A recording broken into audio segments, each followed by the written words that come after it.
नमस्कार।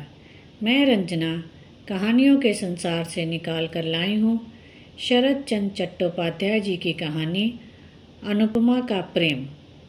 यदि कहानी पसंद आए तो मेरे चैनल को लाइक, शेयर और सब्सक्राइब करें। 11 वर्ष की आयु से ही अनुपमा उपन्यास पढ़ पढ़कर मस्तिष्क को एकदम बिगाड़ बैठी थी। वह समझती थी मनुष्य के हृदय में जितना प्रेम, जितनी माधुरी, जितनी शोभा, जितना सौंदर्य, जितनी तृष्णा है, सब छानबीन कर साफ करके उसने अपने मस्तिष्क के भीतर जमा कर रखी है। मनुष्य स्वभाव, मनुष्य चरित्र उसका नख दर्पण हो गया है। संसार में उसके लिए सीखने योग्य वस्तु और कोई नहीं है। सब कुछ जान चुकी है, सब कुछ सीख चुकी है। सतीत्व की ज्योति को वह जिस प्रकार देख सकती है, प्रणय की महिमा को वह जिस प्रकार समझ सकती है, संसार में और कोई भी उस जैसा समझदार नहीं है। अनुपमा इस बात पर किसी तरह भी विश्वास नहीं कर पाती। अनु ने सोचा वह एक माधवी लता है जिसे मंजरियां आ रही हैं। इस अवस्था में किसी शाखा की सहायता लिए बिना उसकी मंजरियां किसी भी तरह प्रफुल्लित होकर विकसित नहीं हो सकती। इसलिए ढूंढ खोज कर एक नवीन व्यक्ति को सहयोगी की तरह उसने मनोनीत कर लिया एवं 2-4 दिन में ही उसे मन, प्राण, जीवन, यौवन सब कुछ दे डाला। मन ही मन देने अथवा लेने का सबको समान अधिकार है, परंतु ग्रहण करने से पूर्व सहयोगी को भी बताने की आवश्यकता होती है। यहीं आकर माधवीलता कुछ विपत्ति में पड़ गई। नवीन निर्दो कांत को वह किस तरह जताए कि वह उसकी माधवीलता है, विकसित होने के लिए खड़ी हुई है। उसे आश्रय न देने पर इसी समय मंजरियों के पुष्पों के साथ वह पृथ्वी पर लौटती लौटती प्राण त्याग देगी। परंतु सहयोगी उसे न जान सका। न जानने पर भी अनुमान का प्रेम उत्तरोत्तर वृद्धि पाने लगा। अमृत में विष, सुख में दुख, प्रणय में विच्छेद चिर प्रसिद्ध हैं। 2-4 दिन में ही अनुपमा विरह व्यथा से जर्जर शरीर होकर मन ही मन बोली, स्वामी तुम मुझे ग्रहण करो या न करो, बदले में प्यार दो या न दो, मैं तुम्हारी चिरदासी हूँ। प्राण चले जाए यह स्वीकार है, परंतु तुम्हें किसी भी प्रकार नहीं छोड़ूंगी। इस जन्म में न पा सकूं तो अगले जन्म में अवश्य पाऊंगी। तब देखोगे सती साध्वी की क्षुब्ध भुजाओं में कितना बल है। अनुपमा बड़े आदमी की लड़की है। घर से संलग्न बगीचा भी है, मनोरम सरोवर भी है। वहाँ चांद भी उठता है, कमल भी खिलते हैं, कोयल भी गीत गाती है, भौरे भी गुंजारते हैं। यहाँ पर वह घूमती फिरती विरह व्यथा का अनुभव करने लगी। सिर के बाल खोलकर अलंकार उतार फेंके, शरीर में धूली मलकर प्रेम योगिनी बन कभी सरोवर के जल में अपना मुंह देखने लगी, कभी आंखों से पानी बहाती हुई गुलाब के फूल को चूमने लगी, कभी आंचल बिछाकर वृक्ष के नीचे सोती हुई हाय की हुताशन और दीर्घ श्वास छोड़ने लगी। भोजन में रुचि नहीं रही, शयन की इच्छा नहीं रही, साज सज्जा से भी वैराग्य हो गया। कहानी किस्सों की भांति विरक्ति हो आई। अनुपमा दिन प्रतिदिन सूखने लगी। देख सुनकर अनु की माता को मन ही मन चिंता होने लगी। एक ही तो लड़की है, उसे भी क्या हो गया। पूछने पर वह जो कहती उसे कोई भी नहीं समझ पाता। ओठों की बात ओठों पे रह जाती। अनु की माता फिर एक दिन जगबंधु बाबू से बोली, अजी एक बार क्या ध्यान से नहीं देखोगे, तुम्हारी एक ही लड़की है, यह जैसे बिना इलाज के मरी जा रही है। जगबंधु बाबू चकित होकर बोले, क्या हुआ उसे? सो कुछ नहीं जानती, डॉक्टर आया था, देख सुनकर बोला बीमारी वारी कुछ नहीं है। तब ऐसी क्यों हुई जा रही है? जगबंधु बाबू विरक्त होते हुए बोले, फिर हम किस तरह जाने? तो मेरी लड़की मर ही जाए, यह तो बड़ी कठिन बात है। ज्वर नहीं, खांसी नहीं, बिना बात के यदि मर जाए तो मैं किस तरह उसे बचाए रखूंगा। गृहिणी सूखे मुंह से बड़ी बहू के पास लौटकर बोली, बहू मेरी अनु इस तरह से क्यों घूमती रहती है? किस तरह जानूं माँ? तुमसे क्या कुछ भी नहीं कहती? कुछ नहीं। गृहिणी प्रायः रो पड़ी। तब क्या होगा? बिना खाए बिना सोए इस तरह सारे दिन बगीचे में कितने दिन घूमती फिरेगी और कितने दिन बचेगी? तुम लोग उसे किसी तरह समझाओ, नहीं तो मैं बगीचे के तालाब में किसी दिन डूब मरूंगी। बड़ी बहू कुछ देर सोचकर चिंतित होती हुई बोली, देख सुनकर कहीं विवाह कर दो। गृहस्थी का बोझ पड़ने पर अपने आप सब ठीक हो जाएगा। ठीक बात है, तो आज ही मैं यह बात पति को बताऊंगी। पति यह बात सुनकर थोड़ा हंसते हुए बोले, कल ही काल है, कर दो ब्याह, करके ही देखो यदि ठीक हो जाए। दूसरे दिन घटक आया। अनुपमा बड़े आदमियों की लड़की है, उस पर सुंदरी भी है। वर के लिए चिंता नहीं करनी पड़ी। 1 सप्ताह के भीतर ही घटक महाराज ने वर निश्चित करके जगबंधु बाबू को समाचार दिया। पति ने यह बात पत्नी को बताई, पत्नी ने बड़ी बहू को बताई, क्रमशः अनुपमा ने भी सुनी। 2-1 दिन बाद एक दिन दोपहर के समय सब मिलकर अनुपमा के विवाह की बात कर रहे थे। इसी समय वह खुले बाल, अस्त व्यस्त वस्त्र किए, एक सूखे गुलाब के फूल को हाथ में लिए चित्र की भांति आकर खड़ी हो गई। अनु की माता कन्या को देखकर तनिक हंसती हुई बोली, ब्याह हो जाने दो, यह सब कहीं अन्यत्र चला जाएगा। 2-1 लड़का लड़की होने पर तो कोई बात ही नहीं। अनुपमा चित्र लिखित की भांति सब बातें सुनने लगी। बहू ने फिर कहा, माँ, ननद रानी के विवाह का दिन कब निश्चित हुआ है? दिन अभी कोई निश्चित नहीं हुआ। नंदोई जी क्या पढ़ रहे हैं? इस बार BA की परीक्षा देंगे। तब तो बहुत अच्छा वर है। इसके बाद थोड़ा हंसकर मजाक करती हुई बोली, परंतु देखने में अच्छा न हुआ तो हमारी ननद जी को पसंद नहीं आएगा। क्यों नहीं पसंद आएगा? मेरा जमाई तो देखने में खूब अच्छा है। इस बार अनुपमा ने कुछ गर्दन घुमाई, थोड़ा सा हिलकर पांव के नख से मिट्टी खोदने की भांति लंगड़ाती लंगड़ाती बोली, विवाह मैं नहीं करूँगी।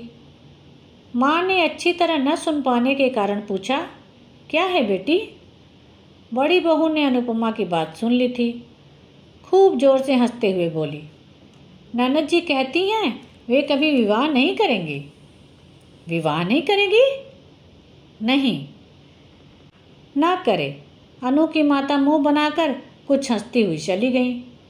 गृहिणी के चले जाने पर बड़ी बहू बोली, तुम विवाह नहीं करोगी?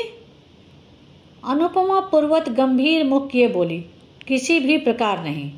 क्यों? चाहे जिसे हाथ पकड़ा देने का नाम विवाह नहीं है। मन का मिलन न होने पर विवाह करना भूल है।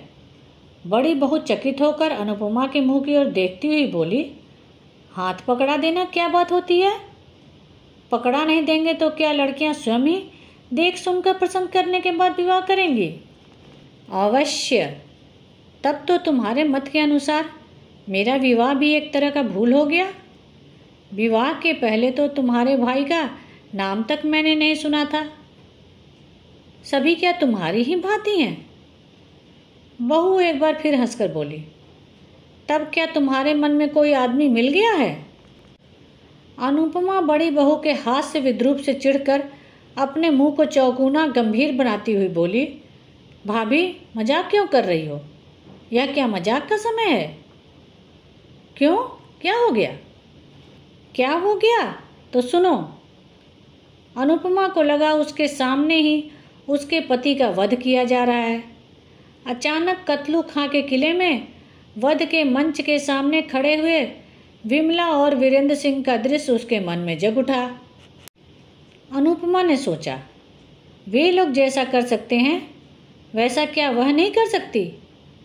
सती स्त्री संसार में किसका भय रखती है? देखते देखते उसकी आंखें अनैसर्गिक प्रभा से धक धक करके जल उठीं। देखते देखते उसने आंचल को कमर में लपेटकर कमरबंद बांध लिया।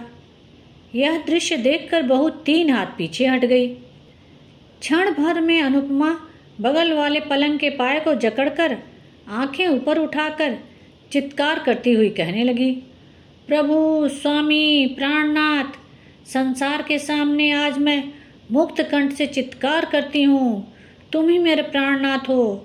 प्रभु, तुम मेरे हो, मैं तुम्हारी हूँ। यह खाट के पाए नहीं, ये तुम्हारे दोनों चरण हैं। मैंने धर्म को साक्षी करके तुम्हें पति रूप में वरण किया है। इस समय भी तुम्हारे चरणों को स्पर्श करती हुई कह रही हूँ, इस संसार में तुम्हें छोड़कर अन्य कोई भी पुरुष मुझे स्पर्श नहीं कर सकता। किसमें शक्ति है कि प्राण रहते हमें अलग कर सके? अरे माँ, जगत जननी! बड़ी बहू चित्कार करती हुई दौड़ती बाहर आ पड़ी। अरे देखते हो ननद रानी कैसा ढंग अपना रही हैं। देखते देखते गृहिणी भी दौड़ी। बहू रानी का चित्कार बाहर तक जा पहुंचा था। क्या हुआ, क्या हुआ, क्या हो गया? कहते हुए गृह स्वामी और उनके पुत्र चंद बाबू भी दौड़े। कर्ता, गृहिणी, पुत्र, पुत्रवधू और दास दासियों से क्षण भर में घर भर गया। अनुपमा मूर्छित होकर खाट के समीप पड़ी हुई थी। गृहिणी रो उठी, मेरी अनु को क्या हो गया? डॉक्टर को बुलाओ, पानी लाओ, हवा करो इत्यादि। इस चित्कार से आधे पड़ोसी घर में जमा हो गए। बहुत देर बाद आंखें खोलकर अनुपमा धीरे धीरे बोली, मैं कहाँ हूँ? उसकी माँ उसके पास मुंह लाती हुई स्नेहपूर्वक बोली, कैसी हो बेटी, तुम मेरी गोद में लेटी हो। अनुपमा दीर्घ निश्वास छोड़ती हुई धीरे धीरे बोली, ओह, तुम्हारी गोदी में? मैं समझ रही थी कहीं अन्यत्र स्वप्न नाट्य में उसके साथ बही जा रही थी। पीड़ा विचलित आंसू उसके कपोलों पर बहने लगे। माता उन्हें पोंछती हुई कातर स्वर में बोली, क्यों रो रही हो बेटी? अनुपमा दीर्घ निश्वास छोड़कर चुप रह गई। बड़ी बहू चंद्रबाबू को एक ओर बुलाकर बोली, सबको जाने को कह दो, ननद रानी ठीक हो गई हैं। क्रमशः सब लोग चले गए। रात को बहू अनुपमा के पास बैठकर बोली, ननद रानी, किसके साथ विवाह होने पर तुम खुशी होगी? अनुपमा आंखें बंद करके बोली, सुख दुख मुझे कुछ नहीं, वही मेरे स्वामी हैं। सो तो मैं समझती हूँ, परंतु वे कौन हैं? सुरेश, मेरे सुरेश। सुरेश? राखाल मजुमदार के लड़के? हाँ, वे ही। रात में ही गृहिणी ने यह बात सुनी। दूसरे दिन सवेरे ही मजुमदार के घर उपस्थित हुई। बहुत सी बातों के बाद सुरेश की माता से बोली, अपने लड़के के साथ मेरी लड़की का विवाह कर लो। सुरेश की माता हंसती हुई बोली, बुरा क्या है? बुरे भले की बात नहीं, विवाह करना ही होगा। तो सुरेश से एक बार पूछूं, वह घर में ही है। उसकी सहमति होने पर पति की असहमति नहीं होगी। सुरेश उस समय घर में रहकर बीए की परीक्षा की तैयारी कर रहा था। एक क्षण उसके लिए 1 वर्ष के समान था। उसकी माँ ने विवाह की बात कही, मगर उसके कान में नहीं पड़ी। गृहिणी ने फिर कहा, सुरो, तुझे विवाह करना ही होगा। सुरेश मुंह बनाकर बोला, वह तो होगा ही, परंतु अभी क्यों? पढ़ने के समय यह बातें अच्छी नहीं लगती। गृहिणी अप्रतिभ होकर बोली, नहीं नहीं, पढ़ने के समय क्यों? परीक्षा समाप्त हो जाने के बाद विवाह होगा। कहाँ? इसी गांव में जगबंधु बाबू की लड़की के साथ। क्या? चंद्र की बहन के साथ, जिसे मैं बच्ची कहकर पुकारता हूँ। बच्ची कहकर क्यों पुकारेगा? उसका नाम अनुपमा है। सुरेश थोड़ा हंसकर बोला, हाँ अनुपमा। दूर, वह तो बड़ी कुत्सित है। कुत्सित कैसे हो जाएगी? वह तो देखने में बड़ी अच्छी है। भले ही अच्छी है। एक ही जगह ससुराल और पिता का घर होना मुझे अच्छा नहीं लगता। क्यों? उसमें और क्या दोष है? दोष की बात का कोई मतलब नहीं। तुम इस समय जाओ माँ, मैं थोड़ा पढ़ लूँ। इस समय कुछ भी नहीं होगा। सुरेश की माता लौटकर बोली, सूरो तो एक ही गांव में विवाह करने को तैयार नहीं है। क्यों? सो तो नहीं जानती। अनु की माता मजुमदार की गृहिणी का हाथ पकड़कर कातर भाव से बोली, यह नहीं होगा बहन, यह विवाह तुम्हें करना ही पड़ेगा। लड़का तैयार नहीं है, मैं क्या करूं बताओ? न होने पर भी मैं किसी तरह नहीं छोड़ूंगी। तो आज ठहरो, कल फिर एक बार समझा कर देखूंगी, यदि सहमत कर सकी तो। अनु की माता घर लौटकर जगबंधु बाबू से बोली, उनके सुरेश के साथ अपनी अनुपमा का विवाह जिस तरह हो सके वह करो। पर क्यों, वह बताओ तो। राम गांव में तो सब निश्चित हो चुका है, तो उस संबंध को तोड़ दें क्या? कारण है। क्या कारण है? कारण कुछ नहीं, परंतु सुरेश जैसा रूप गुण संपन्न लड़का हमें कहाँ मिल सकता है। फिर मेरी एक ही तो लड़की है, उसे दूर नहीं ब्याहूंगी। सुरेश के साथ ब्याह होने पर जब चाहूंगी उसे देख सकूंगी। अच्छा, प्रयत्न करूंगा। प्रयत्न नहीं, निश्चित रूप से करना होगा। पति नथ का हिलना डुलना देखकर हंस पड़े, बोले, यही होगा जी। संध्या के समय पति मजूमदार के घर से लौटकर गृहिणी से बोले, वहाँ विवाह नहीं होगा। मैं क्या करूं बताओ। उनके तैयार न होने पर मैं जबरदस्ती तो उन लोगों के घर में लड़की को नहीं फेंकाऊंगा। करेंगे क्यों नहीं? एक ही गांव में विवाह करने का उनका विचार नहीं है। गृहिणी अपने मस्तिष्क पर हाथ मारती हुई बोली, मेरे ही भाग्य का दोष है। दूसरे दिन वह फिर सुरेश की माँ के पास जाकर बोली, दीदी विवाह कर लो। मेरी भी इच्छा है, परंतु लड़का किसी तरह तैयार हो तब ना। मैं छिपाकर सुरेश को और भी 5,000 रुपये दूंगी। रुपयों का लोभ बड़ा प्रबल होता है। सुरेश की माँ ने यह बात सुरेश के पिता को जताई। पति ने सुरेश को बुलाकर कहा, तुम्हें यह विवाह करना ही होगा। क्यों? फिर क्यों? इस विवाह में तुम्हारी माँ का मत ही मेरा भी मत है।